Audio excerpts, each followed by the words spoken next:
year. Okay, so you're growing herbs right now in the greenhouse and you've already done some deliveries. So tell us some lessons that you picked up from taking this course. Oh, we only have 10 minutes left? Yeah, or less. Yeah, right. Okay, well, setting the holistic goal was really good for us because we could go back and see if what we were doing now matched the original mission and goals of Soil Stewards when it was set up in 2003. So we wanted to see how close were we to what the original students had planned out. And I have to say we were really on task with the rest of the students. And so that was really helpful for us. And then testing this, we were able to test this herb growing enterprise against that holistic goal, and it tested positive, so we went ahead and used that.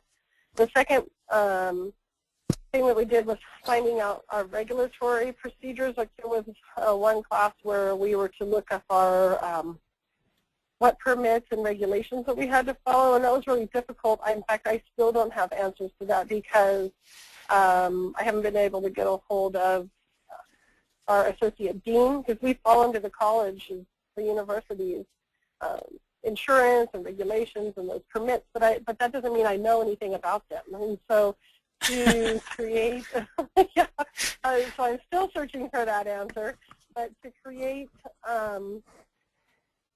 what we really want to do is create a manual of things that have changed since Ariel Agenbrod wrote her manual, and that is a phenomenal tool for us to be able to use, but we want to make addendums to it and add to it, and so we would like to have all of this stuff together. The last thing was food safety requirements, because we do work with Campus Dining. They have their own food safety requirements. In fact, I pulled up their document while I was listening to some of the other presenters, and they just have a huge list of about 20 things that have to happen on the farm for them to buy the food from us and everybody be on the up and up. So, and they're really kind of, we have to have a fence around it so none of the animals, any wild animals, can get in and defecate on the, we have to be able to control that nothing is in our say this acre that we're growing for Sodexo. It has to hit all of these regulations, which we're not there yet. Yeah, right. But you're working towards it. That's what's good. Yeah. And I know you mentioned that some of the assignments from the class didn't exactly apply, but you were able to take what did apply and use that. Yes, definitely. In the first, during the holistic goal, where it was looking at families, values, and goals, and those type of things, what was meaningful to each and every family member, and creating a team, I tried to go back and think as a student part of this group, and think about all of the other students that have come before us in the last 9 years, and what would be the values there. And we do have a professor, Dr. Larry Makis, who is our advisor for this class, and so we opened up a 499, and I turn in all of the assignments and what you guys expect from us, and then our homework, and he matches that together, and we go over and talk about it.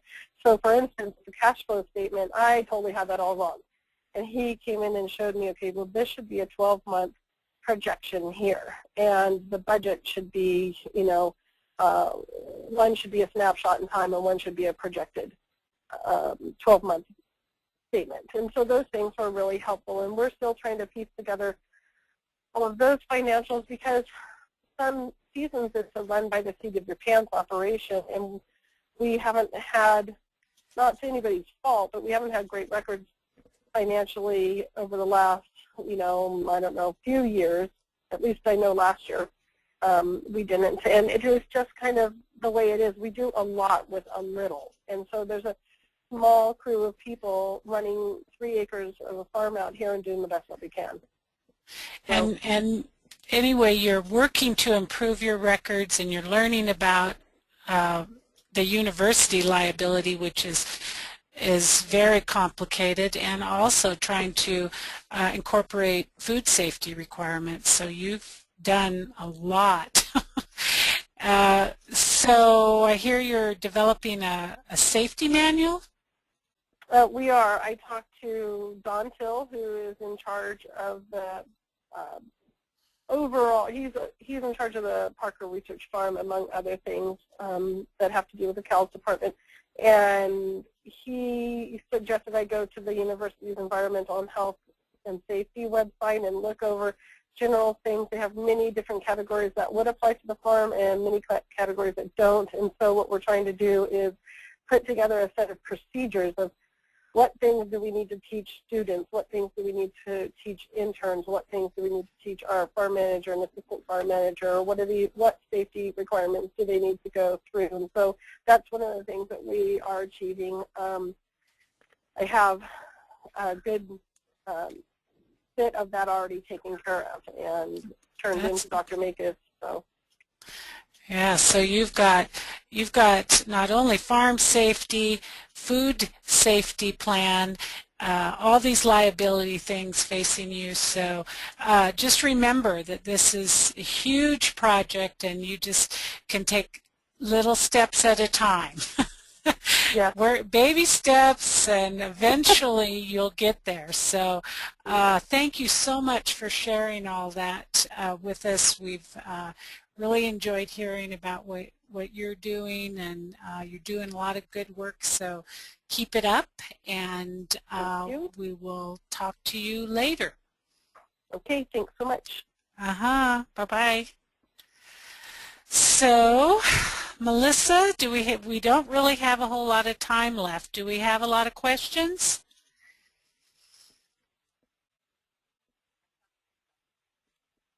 Hi, sorry, I had to unmute myself. No, actually we do not have any questions at the moment.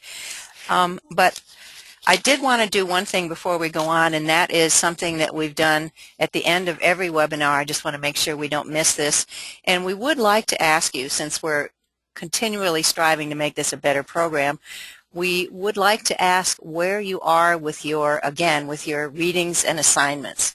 So would everyone take just a few seconds to answer this poll for us? Select all that apply. You are caught up with your readings. You're making good progress. You will be caught up by next week. You plan to finish over the next few weeks, or you need some extra encouragement. As Colette has told you, this is the first time we run this particular course, and it's really useful information. Your feedback is extremely helpful. So next time we run this course, we'll have a better idea of what kind of assignments are appropriate. Okay, so 75% of you have voted already. Thank you. I'll keep it open a few more seconds.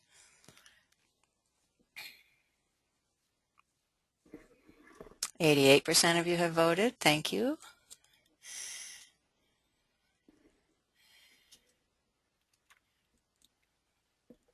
Okay, I'm going to go ahead and close the poll and share the results. Okay, 14% of you are caught up. 0 are making good progress. 14% will be caught up by next week. 64% plan to finish it over the next few weeks. That's reasonable, not surprising. And 14% of you say you need a little extra encouragement and reminders. Okay, well, thank you very much. I really appreciate your input on this. Okay, Cinda?